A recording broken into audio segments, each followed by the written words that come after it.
Ragazzi, buongiorno, sono le 7:30, ecco. Ragazzi, buongiorno, sono le 7:30, Firenze si sta svegliando, io sono appena uscito dal peggior ostello in cui sia mai stato e sto per iniziare la via del Chianti.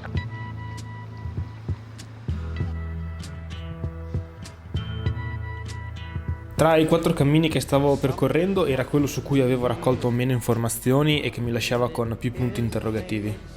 Un alloggio per la prima sera l'avevo trovato, ma per la seconda, che avrei dovuto passare a Castellina, non trovavo niente a prezzi pellegrini. E così la tenda, che in teoria avrei dovuto lasciare a Jackie alla fine della Via degli Dei, era ancora nello zaino per eventuali casi di emergenza.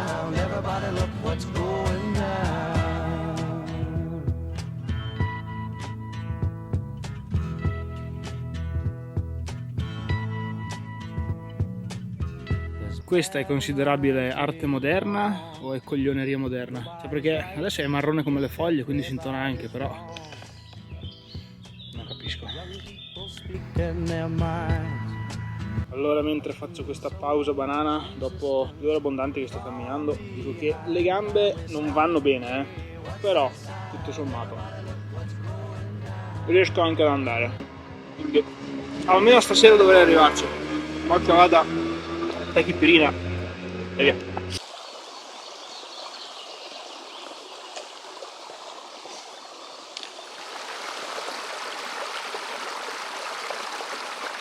E intanto sei arrivati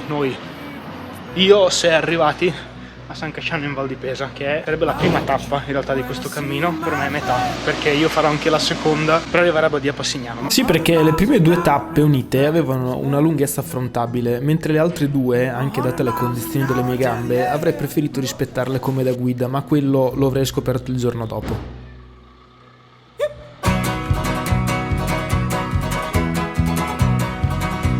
Nel frattempo, sulla strada verso Badia stavo entrando letteralmente nel cammino, perché quando faccio queste esperienze di tanti giorni arriva quel momento in cui, oltre che fisicamente, entro nel cammino anche mentalmente. È come partire una seconda volta. Quasi sempre succede dopo una scarica di endorfine potente date da situazioni casuali. E in questo caso mi era stata provocata da quelle strade bianche che correvano tra i vigneti e i boschi del Chianti illuminati dal sole. Mamma mia, che goduria! E senza contare il fatto che poi, una volta arrivato a Badia Passignano, ho scoperto una vera e propria chicca.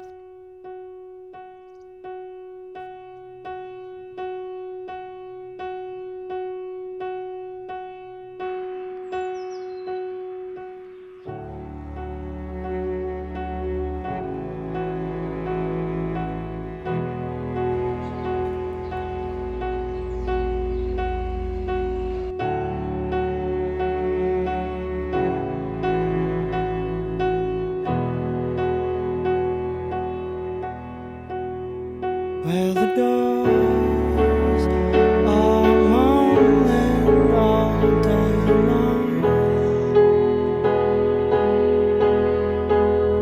where the stairs are leading from dark to dark,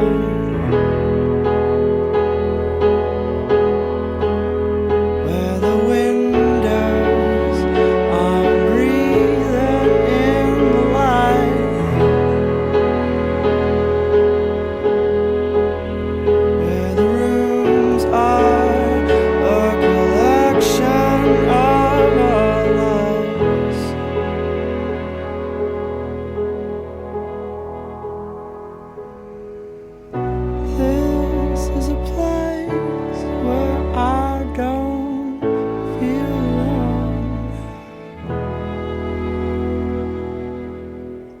This is a place that I call my home.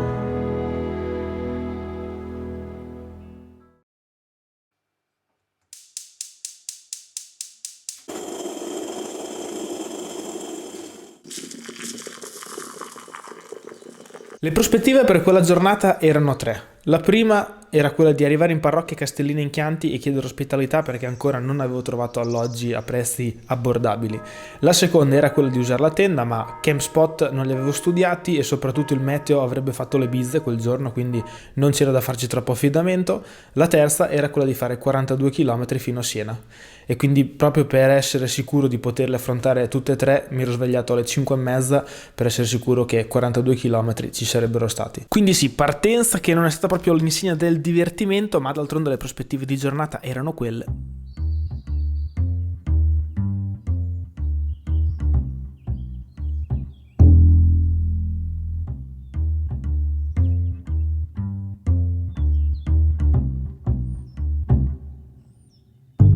Vi ricordate la questione dei perché? Ecco, su questa parte di cammino stavo pensando che mi piace fare questo genere di esperienze perché ti mettono comunque alla prova. Una giornata come questa in cui non sai esattamente quale sarà la fine, come andrà a concludersi, ma comunque cercherai una soluzione e mettersi alla prova anche per camminare. Perché comunque la prospettiva di fare 42 km con 1000 metri di dislivello è molto sfidante ed è bello mettersi alla prova in una maniera sana come questa. Quindi sì, stavo pensando che anche questo era un perché valido per rimettersi in cammino. È super inquietante sta cosa. È finto, ma boh.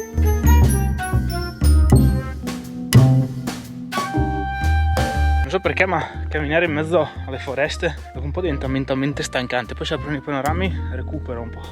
Non so se è solo una questione mia o se è normale. Comunque sì, ho anche quasi già fatto 20 km, quindi un po' di stanchezza direi che ci può stare.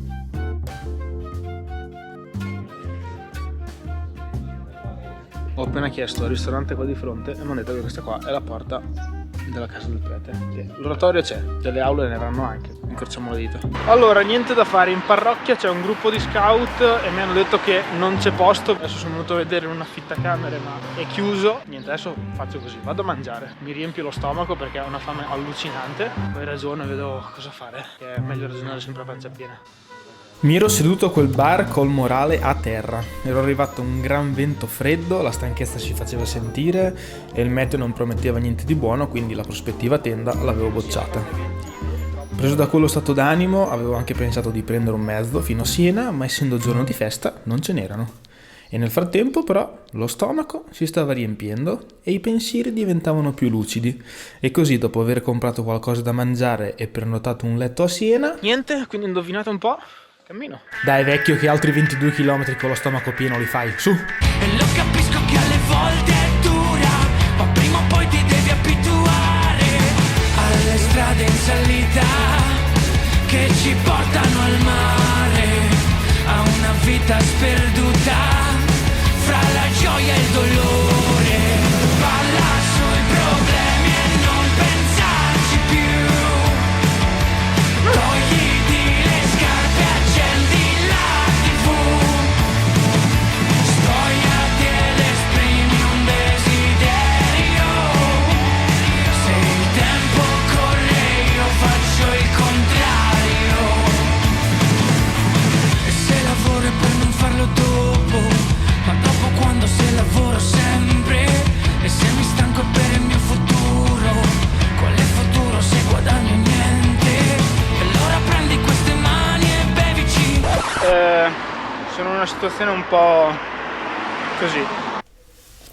Sono contento perché sto per arrivare in Piazza del Campo, ma allo stesso tempo ho già provato a telefonare alle strutture per domani sera, ma c'è tutto pieno, sia a fine tappa che nell'intertappa prima e nell'intertappa dopo, anche per la sera dopo. Quindi non so veramente che cosa fare. Ascolta, i problemi ci possiamo pensare dopo, intanto goditi sta arrivo a Siena, dai. E cambiano le priorità delle persone che crescono, ma restano i sogni di quando eravamo più piccoli.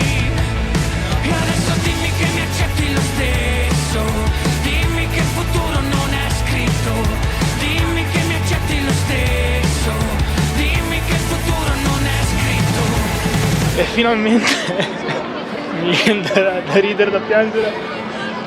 42 km. Prendi queste mani e bevici. Arrivato in Piazza del Campo. Balla sui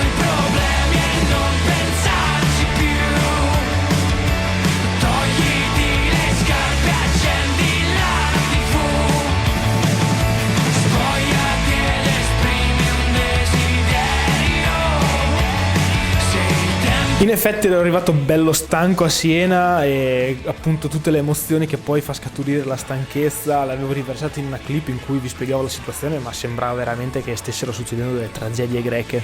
Ma io non ci voglio arrivare, e queste feste, non vorrei che fare un pellegrinaggio dove ci sono tutti i posti occupati, Quindi sì, ero arrivato anche lì con la stanchezza di 250 km vissuti come li avevo vissuti fino a quel momento, ma insomma alla fine della fiera non c'era niente di così tragico. Avevo fatto anche la credenziale per iniziare la Francigena, perché sulla Francigena si può usare la credenziale per entrare nelle strutture, e a un certo punto sono andato a farmi la doccia, mi sono calmato e ho iniziato a prenotare le strutture da lì ai giorni successivi in modo da stare tranquillo e non avere più problemi, ma comunque la tenda me la sono tenuta nello zaino anziché spedirla da Siena, perché per i casi di emergenza, insomma, avevo capito che con questo ponte 25 aprile, 1 maggio i problemi erano sempre dietro l'angolo, quindi volevo stare tranquillo. Quindi arrivato a quel punto mi mancavano ancora 270 km ed erano tutti sulla via Francigena, che era il cammino più lungo che dovevo affrontare in questa mia avventura. Come stanno le gambe dopo 42 km? Pianino, faccio un po'. Adesso raga vado a sfondare, c'è una fame assurda, non devo più.